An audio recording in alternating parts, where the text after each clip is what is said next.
Shekhar sir क्या कहना चाहेंगे ये अवार्ड नाइट के बारे में? योगेश आई थिंक सबसे पहले तो मैं योगेश को ढेरों बधाई देना चाहूँगा। मैंने जिस रफ्तार से देश भाग रहा है उससे दुगनी तेज़ वो भाग रहे हैं, और ये उनका 37वां साल है उनकी कंपनी का, तीसरा ब्राइड अवार्ड्स है और पहला जन्मदिन है बेटे का। तो खुशी का एक बहुत बड़ा मौका है और तिगनी खुशी है और सारी चीज़ें एक साथ हो रही हैं। मैं समझता बहुत कम लोग ऐसे होते हैं दुनिया में जो ऐसे ज़मीन से शुरुआत करके फलक तक पहुंच जाते हैं, जो इतने आसमान में इस तरह की एक उड़ान लगाते हैं और छलांग लगाते हैं। योगेश की एक ख़ासियत ये है कि बहुत दिनों से मैं उनको जानता हूँ, और जब वो कार्ड दिया करते थे लोगों को कि मैं होर्डिंग्स लगाता हूँ, सर मेरी भी होर्डिंग आप एक बार ट्राई करके देखिए, वहाँ से इस मकाम तक पहुँच जाना कि अभी बता रहे थे कि मुझे कल कुछ लोगों को ही अलाउ किया गया था जैकी चैन के बगल में बैठने का, और वो भी उनमें से थे। ये एक बड़ी उपलब्धि है, ये हर लोग की बस की बात नहीं है, और इंडस्ट्री में जहाँ की शोहरत और इज़्ज़त बड़ी मुश्किल से मिलती है। बहुत लोग कोशिश करते हैं, लाखों करोड़ों लोग आते हैं, उसमें अपनी एक ख़ास जगह बनानी और एक ख़ास मकाम बनाना, ये उनकी खासियत है कि आज अगर होर्डिंग की बात करें आउटडोर की तो एक ही नाम उभरता है, ब्राइट। और जहाँ कहीं भी आप देखें हर जगह ब्राइट ब्राइट ब्राइट ब्राइट है। तो और बम्बई जैसे शहर में जहाँ लोग खो जाते हैं, गायब हो जाते हैं, वहाँ अपना सिक्का जमाए रखना और हक से और इस तरह से हर साल आगे बढ़ते रहना। और देखिए कि इस बात का सबूत कि जब वो इस तरह का कोई भी कार्यक्रम करते हैं तो फिल्म इंडस्ट्री में हर कोई शख्स, चाहे वो शाहरुख हों, चाहे वो ऋतिक हों, चाहे वो कोई भी एक बड़ा सितारा हो, वो ज़रूर इसमें शामिल होता है, शिरकत करता है। तो अपने आप में एक बहुत बड़ी उपलब्धि और वो ढेरों बधाई के पात्र हैं। और मैं बहुत खुश हूँ कि वो इस मकाम तक पहुँचे हैं, और ये जो कि उन्होंने ज़िंदगी में जो भी हासिल किया है वो बड़ी मेहनत और शिद्दत से किया है।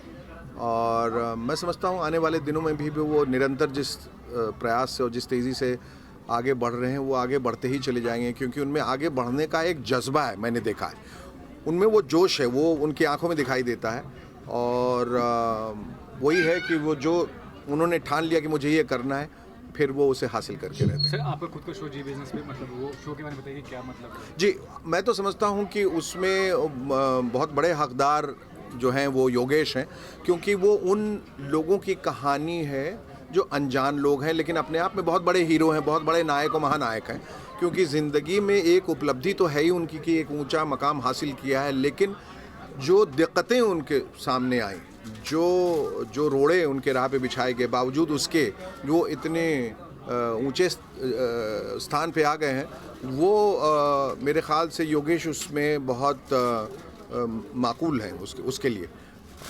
वो तमाम लोग जो ज़मीन से शुरुआत करके आसमान तक पहुँचे, उसमें से एक कहानी में अभी किसी पायलट के जिनका मैंने इंटरव्यू किया था, वो घास काटा करते, और घास काटते काटते एक दिन उन्होंने जब आसमान की ओर देखा तो एक हवाई जहाज़ वहाँ से जा रहा था। उन्होंने ये अहद किया, ये प्रण किया कि इस जहाज़ को मुझे चलाना है, मुझे पायलट बनना। और फिर इतनी कोशिशों के बाद वो इंसान जिसको पढ़ना नहीं आता था, जिसका स्कूल 20 किलोमीटर दूर था, वो लड़ते जूझते झगड़ते आगे बढ़ के वो प्रेसिडेंट से मिला, प्राइम मिनिस्टर से मिला, आरबीआई गवर्नर से मिला, गुजरात के चीफ मिनिस्टर से मिला, बहुत मेहनत से विश्वास दिला के फिर वो अमेरिका किस तरह से पढ़ाई करने गए, वहाँ प्लेन धोया करते थे, और उसके बाद यहाँ आके न सिर्फ पायलट बने बल्कि पायलट का एक ऐसा इंस्टीट्यूट खोला है जहाँ उन्होंने मेरे ख्याल से 5000 पायलट को ट्रेन किया है। तो ये बहुत कम लोग जानते हैं। अगर इस शो के ज़रिए, मैं ये शो इसलिए कर रहा हूँ ताकि सेलिब्रिटीज़ के नाम पे ज़्यादातर फिल्मी सितारे देखने को मिलते हैं, या स्पोर्ट्स के खिलाड़ी मिलते हैं, या क्रिकेट के खिलाड़ी मिलते हैं, ये उन लोगों को भी सामने लाना बहुत ज़रूरी है जिन्होंने ज़िंदगी में बहुत कुछ हासिल किया है लेकिन दुनिया उनके बारे में नहीं जानती।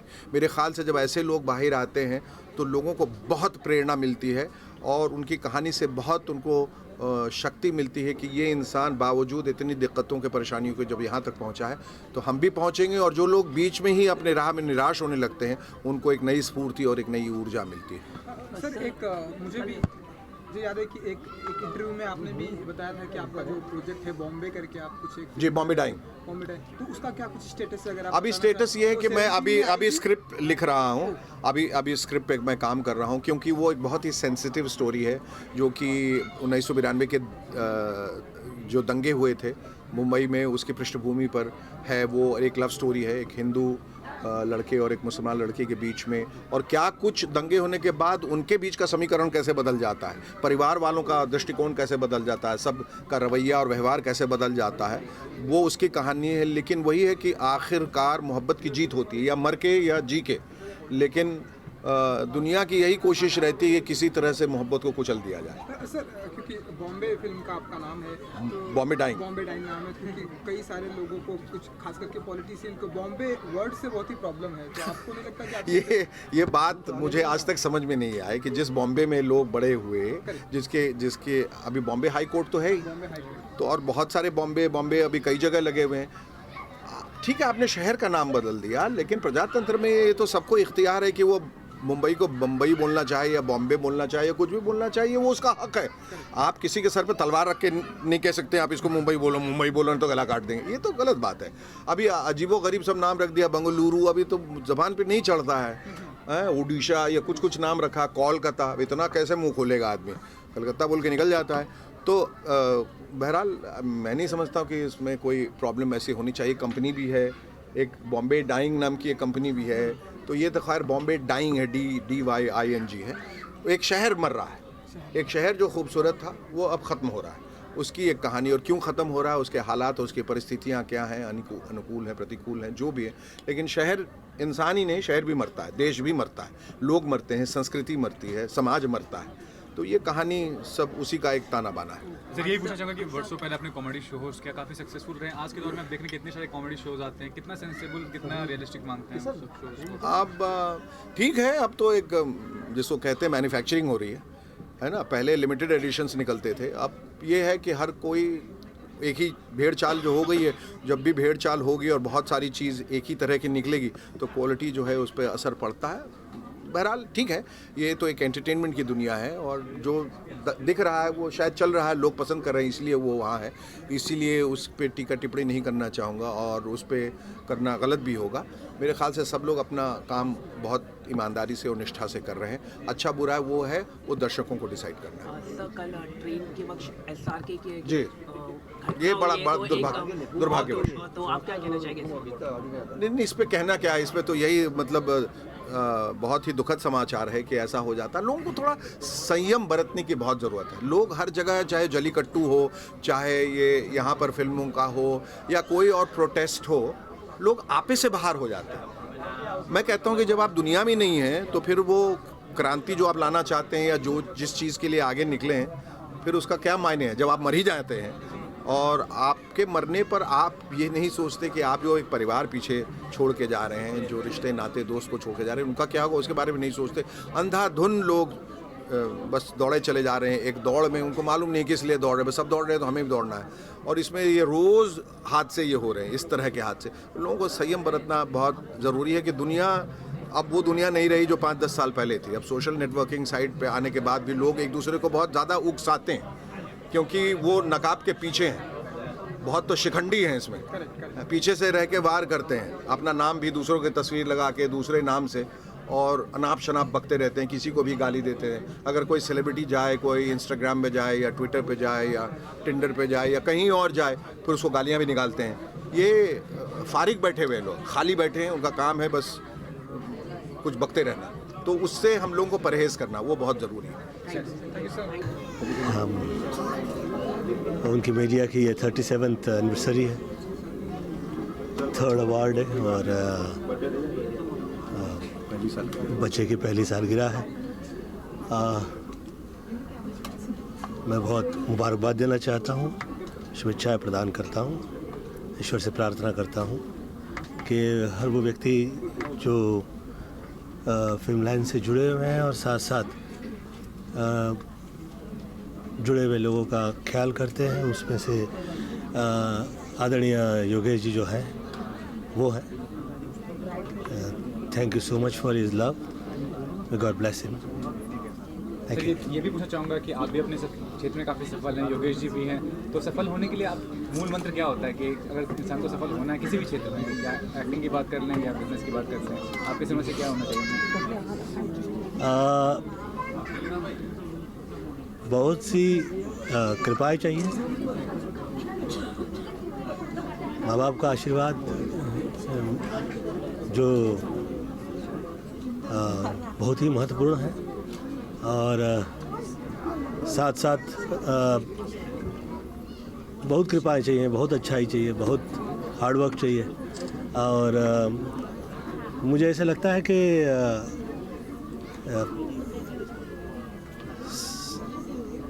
सफल जो व्यक्ति जो लोग होते हैं वो बहुत ही कृपा की चीज़ है, बहुत ही ईश्वर कारुण्यम होता है, तो फिर सफल हो जाता है व्यक्ति। सलमान खान सभी केसों से बरी हुई है, तो आपने कुछ बात की सलमान खान से? जी, मुबारकबाद देना चाहता हूँ मैं, और दी और बहुत अच्छा लगा। बात आपने की नहीं तो क्या बातचीत हुई, आप कुछ उसके बारे में बताना चाहेंगे? अभी इस विषय पे यहाँ पे चर्चा नहीं कीजिए कृपया। बहुत अच्छा लगा और बहुत मुबारकबाद दिया। सर आपकी फिल्म भी आ रही है, तो किस तरह का प्रमोशन चल रहा है इस विषय के बारे में? जी, शुरू हो गया है और 3 तारीख फिल्म रिलीज हो रही है, 3 मार्च, और ईश्वर से प्रार्थना है कि सफल हो, और जो लोग वर्षानुवर्ष जो फिल्में पसंद करते हैं, देखते आए, आप लोग सब लोगों से विनती करता हूं कि फिर आप आएँ और देखें, और मुझे उम्मीद है कि आप लोग बहुत जिस तरह से फिल्में देख के आप लोग प्रसन्न हुआ करते थे उस समय में, वैसे ही आप लोगों को नज़ारा रहेगा, यही वैसा ही नज़ारा रहेगा। Thank you so much. I think Yogesh भाई बहुत कमाल के इंसान है, और सब पूरी इंडस्ट्री उनको बहुत मानती है, हमेशा खुश रहते हैं, और उनकी कोई भी बड़ी जब कोई बड़ा फंक्शन होता है सब लोग उन्हें दिल से दुआएं देने आते हैं, और आज बड़ा दिन है उनके बेटे का जन्मदिन है, और ट्रॉफी अनवील किया उन्होंने अपने अवार्ड्स की। सो तहे दिल से मैं उन्हें हमेशा कॉन्ग्रेचुलेट करना चाहूँगा। बड़े हमेशा खुश रहते हैं, और सबको यही बोलूँगा कि जैसे योगेश भाई के चेहरे पे हमेशा स्माइल रहती है, भगवान करे सभी के चेहरे पे ऐसी हमेशा स्माइल बनी रहे और ऐसे हमेशा खुश रहे। एक बात मैं बताना चाहता हूँ कि मैंने बहुत हीरो लोग को देखा, एक्टर्स एक्ट्रेस को, लेकिन सोनू जी के अंदर ना एटीट्यूड है ना ईगो है, वन को लव है। और एक फ़ोन पे मैंने बोला सर मुझे हेल्प करना है और मेरे बाबा को आशीर्वाद देना है, तो उन्होंने 1 ही मिनट में, आज उनका शूटिंग था और बिजी शेड्यूल से आए, तो मैं उनका दिल से शुक्रिया मानता हूँ। और शेखर जी का भी और सुनील सर का काम मैं बरसों से कर रहा हूँ, और वो लोग एक ही कॉल पे, और शैलेश भाई को भी मैंने कल एक ही वर्ड बोला कि सर आपके आशीर्वाद चाहिए, तो 1 सेकंड में आ गए। साथ ही साथ आपकी फिल्म भी आ रही है, इन दिनों काफ़ी चर्चा में हम देख रहे हैं, कल भी किसी की और आज भी सब कुछ चल रहा है, तो कैसा रहा ओवरऑल एक्सपीरियंस शूट का और विद जैकी चैन के साथ? बहुत मज़ा आया। आई थिंक अभी तो पूरे मीडिया ने भी कल उनके साथ एक इंटरेक्ट किया है। बहुत ही हम्बल इंसान है, और पूरा करीबन 1-1.5 साल उनके साथ शूट किया। सो रियली फील ब्लेस्ड, और बड़ी खुशी हुई कि वो हिंदुस्तान आए और इतना समय बिताया, पूरा दिन बिना खाए पिए उन्होंने पूरा दिन मीडिया के साथ थे, और I think it was a great day for all of us. Shailesh sir का हुआ हो गया, शैलेश सर का नहीं लिया ना, ये अभी आया, एक ही बात है। शैलेश सर का नहीं लिया ना। हाँ चलो ठीक है, ये अभी आया। हाँ लो चलो रोल है जी। जी, आप क्या कहना? मैं ये कहना चाहूँगा, योगेश भाई, मेरे ख्याल से फिल्म इंडस्ट्री में कोई भी व्यक्ति ऐसा हो जो योगेश लखानी को नहीं जानता, है संभव नहीं है। One of the most popular guys in this industry, everybody knows him and everybody loves him, likes him. उनके आने से जो देखो हमेशा मुस्कुराते हुए, हमेशा एक बड़ी खुशी। पहले एक फर्क जो आया जी, बहुत जी, बड़ा, जी। सालों पहले हाँ। योगेश भाई सबको मिला करते थे, हाँ, और सबके पास बहुत शिद्दत से और एहतियात से और एहतराम से जी। अपना कार्ड निकालते थे, देते थे। बोले शेखर जी, सोनू जी, शैलेश जी, ये मेरा कार्ड है, हाँ। मैं होर्डिंग लगाता हूँ सर, आप लगाइए, मुफ्त में लगा के दूंगा। और आप एक बार लगवा तो लें, हाँ। जैसे था ना रिश्ते ही रिश्ते मिल तो मिल लें, तो तो लें। आप एक बार लगवा तो लें। और हर के पास जाके इनको कोई नहीं जानता था और कोई बगल में खड़ा भी नहीं करता था। कट टू जैसे फिल्म में होता है 20 ईयर्स लेटर, 20 ईयर्स लेटर में अब ये भाग रहे हैं पूरी इंडस्ट्री, सर मेरी एक होर्डिंग लगवा देंगे, सर मेरी एक होर्डिंग लगवा देंगे मेरे। तो ये है, इनके लिए एक बार तालियां बजा दीजिए कि ये इस मकाम तक पहुंच गए हैं और इनकी सिंप्लिसिटी ही इनको यहाँ तक लेके आई है। आज मेरे ख्याल से इतना खूबसूरत दिन है, 37 साल इनकी कंपनी के हो गए हैं, तीसरा ब्राइट अवार्ड्स है और पहली सालगिरह है बच्चे की, जिनका नाम अनुग्रह है। आई थिंक तमाम जितने इन्होंने होर्डिंग्स बनाए हैं जो हैं बम्बई शहर में जहाँ भी दिखते हैं, हर जगह आज इनकी ही तस्वीर होगी। और सबसे बड़ी बात बहुत हेल्पिंग है, मतलब शी विल नॉट से नो टू यू, जरूरत है। और जैसे शेखर जी ने कहा कि कार्ड लेते हैं, कल आप ये भी देखे कि जैकी चैन ने भी कार्ड ले लिया इनका। बिल्कुल, बल्कि इन्होंने कहा कि जैकी चैन जब आए हिंदुस्तान में तो चंद लोग ही उनसे मिले, 3-4, उनका नाम नहीं लेना चाहूँगा, चंद लोग ही मिले, सोनू थे, सलमान थे और कोई था, और हाँ थे, और उनमें से ये इन्हीं को अलाउ किया गया। तो ये हमारे लेटेस्ट बॉलीवुड आप सोचिए कि जो शुरुआत इन्होंने हिंदुस्तान से की थी उसकी महिमा चाइना तक पहुंच गई, हॉलीवुड तक पहुंच गई। अब वो दिन दूर नहीं है जब हांगकांग और बीजिंग में भी ब्राइट एडवर्टाइजमेंट चाइना में, अमेरिका में। लेकिन है ना, मैंने कार्ड देके शाहरुख जी को कार्ड दिया, मुझे 10 करोड़ का धंधा दिया अभी तक।